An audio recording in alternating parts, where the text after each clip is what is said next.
Hey guys, this is Heather. Today I wanted to show you a recipe for henna, particularly the henna that I use to color my hair. A lot of you ask about my hair, whether I dye it. I do, but I don't go to a hairdresser, and I use natural henna to get the red undertones that come and go depending on how often I've used henna. So first of all, what is henna? It's a leaf that has been used throughout human history for dyes, whether for like temporary tattoos. I think a lot of you will probably know it from the wedding tattoos that go up people's hands. I went to a wedding in Turkey once and we had just a blob of henna put in our palm and then we had to hold it. I forget how long, and then we had a splotch for the duration of the wedding festivities, which was pretty cool. But I regularly use henna to color my hair for no other reason than it's kind of fun, and I like the red tones. I've always liked it, and my hair does have a natural bit of red in it, but not quite as much as you usually see my hair. So the plant is called Lawsonia inermis, and I usually get it as a powder. I usually get this brand for no other reason than it's always available on Amazon and it's very inexpensive. It comes with 2 packets of 50 grams each of just powder, and my hair is fairly thick and fairly long, so I will use 2 of these packets for one application, although I think people with shorter hair or maybe thinner hair would only need 1, and then 1 box can last you 2 applications. It's very simple to use. It's not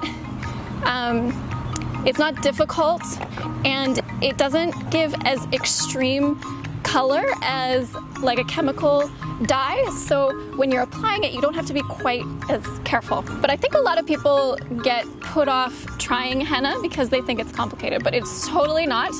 So first off, all you need to know about mixing it is that you're going to take this powder and mix it with, you can mix in a little bit of acidity to help release the dye. I've never actually done that before, but I'm going to try it today. So I've put in a little bit of apple cider vinegar. You could use lemon juice, but some people find it irritates their scalp. And there are some other options like using fruit juices or fruit powders, or you can just leave it out entirely. And then putting in enough water to get a consistency kind of like pancake batter is what you're looking for. And then you just let it sit. I usually put a cover over top, and this packet comes with a shower cap. So I just put that over my bowl and let it sit. Now the dye release time is somewhere in the range of 8 to 12 hours. So you want to leave it for 8 hours if you can. Any more than 12 hours and the dye will start to degrade.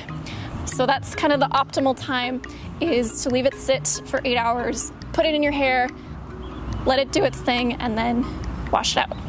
This is a lot runnier than I'm used to, which may be due to the apple cider vinegar. We have made it to the fun part, time to apply. Best on damp hair, so I just jump in the shower for a minute and then towel dry my hair. You want to wear a shirt that you don't mind getting stained, obviously, so I usually wear something dark. And ladies, also think about what bra you put on underneath, because you will have to get this over your head, and your head, particularly if you have as much hair as I do, your head is going to be like this big bulbous thing full of henna. So dress properly, and then what you want to do is put a little bit of oil around your hairline. You don't have to do this. I'm going to use a little essential oil mix that I have. Most people say to use coconut oil, which is great if you've got some in your house. Olive oil would work just fine. It just smells a little bit more, but you know, just up to the hairline on your skin all the way around. And personally, I find I get a lot of henna in my ear, so I'm gonna do my whole ear and around the back of your neck as well. That That one's not as crucial because you can just wear your hair down and it would cover any stains. Okay, ready. I'm gonna start with the top of my hair and work my way down, simply because it is like putting mud in your hair. It's very thick and heavy. The pack I use comes with these plastic gloves, which are horrible for single-use plastics, but they keep your hands from going orange. You could probably also oil your hands, but this pack comes with them. I'm gonna throw them out anyway. May as well use them. I've tried different vessels for putting henna on my hair, and what I find works best is to just scoop it in my hand and then put it in my hair. Sometimes I like mush it up a bit and then just spread the slime. Usually try to lean over the sink because there is definitely drippage. It doesn't stain your sink or your bathtub, at least not permanently. It might be a little orange for a couple days. But if you're really concerned about it, you could put down newspapers. And now you can see why I don't really do well with chemical dyes, because I am not at all careful. I really like to just slop it on there.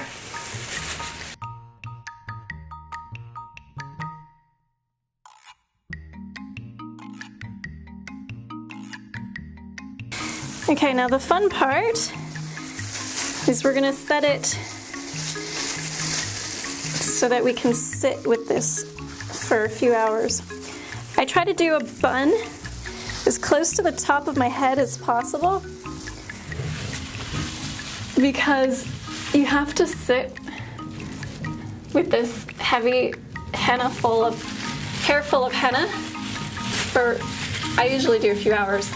And if I put the bun in the back of my head, it slides over time.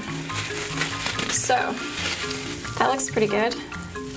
I've got a container full of old hair elastics that are big that I use for this purpose entirely.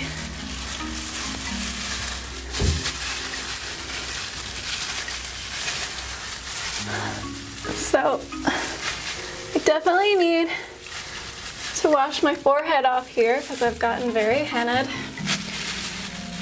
But first, now that we've got this set, and give it a little shake around to make sure it's stable, then take some plastic wrap or a plastic shower cap, and you want to cover all of your hair. Leave your ears out. I usually stick it down because your hair is wet from the henna. It'll just stick right to it.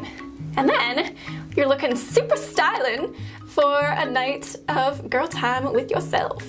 So then you're just gonna sit for an hour and a half to 4 hours and let this soak in.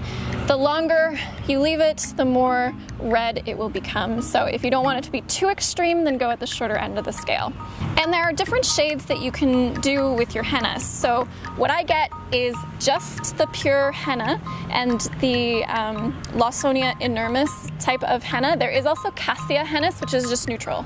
So it won't do anything for color. But the other thing I really like about henna is that it has natural oils that make my hair look and feel really smooth and silky and thick. So I think that's probably what people will use the cassia or neutral henna for. Sometimes I see it in conditioners just as like a deep conditioning kind of treatment. So I get just the pure powder, which is pure red, but some will incorporate some indigo. You can add indigo to your mix, or you might buy something like, I used to get the Lush solid henna bars, and you can get just the pure red, or they have a brown or a dark brown, which has indigo added to it, and that will give a darker shade to your color.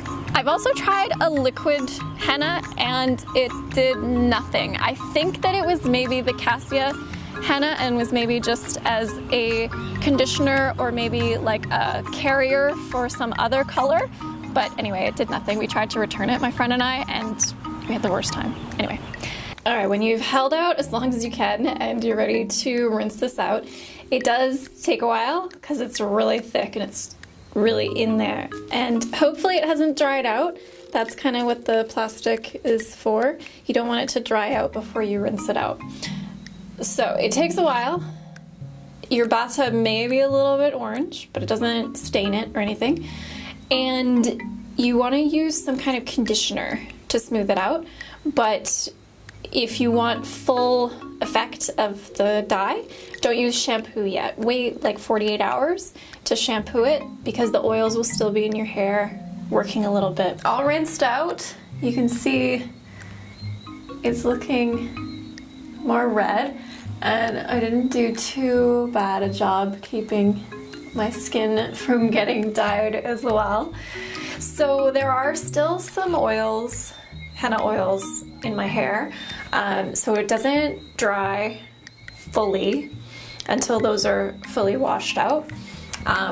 So I'm gonna sleep with this purple towel on my pillow tonight and probably the night after, because it does sometimes, especially as you're sleeping and it like rubs around, it might rub onto your pillowcase. If you have a white pillowcase, be particularly careful.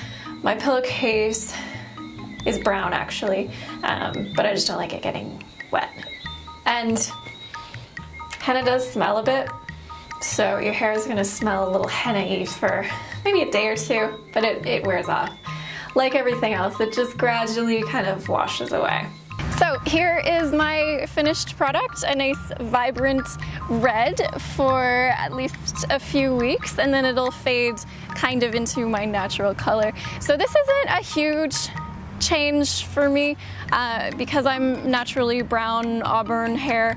It's not a huge crazy change. If you're blonde, you will notice a really big change, particularly if you leave it on for a few hours.